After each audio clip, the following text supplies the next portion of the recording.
Hello guys and welcome back into a new brand video. In today's tutorial, I'm going to show you how to make a call on FaceTime using the Apple Vision Pro. So make sure to watch the video to the end and follow these simple steps.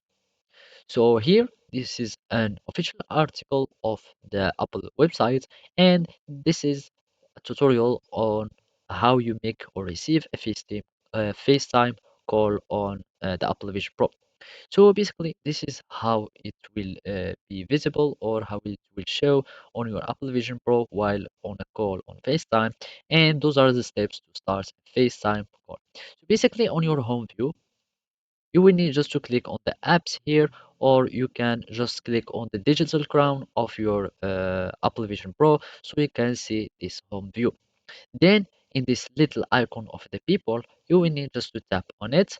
And then, as you can see, by clicking on the people icon, you will need to tap on plus so you can be able to tap your FaceTime so you can call other people on FaceTime, or you can also receive calls from FaceTime.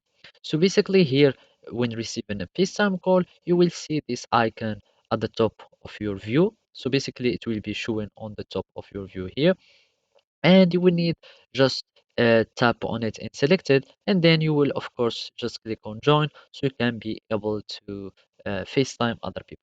And basically this is demonstrating uh, video so you tap on people, and here you will find your contacts, and then you will need just to choose any contact, and then you will need just tap FaceTime or audio so you can have only audio, or you can also FaceTime them on a video call or a video. And of course, you can start creating a link to FaceTime call so you can add multiple people on to join the call. So basically, this is how you can do it. Thank you for watching and see you next time.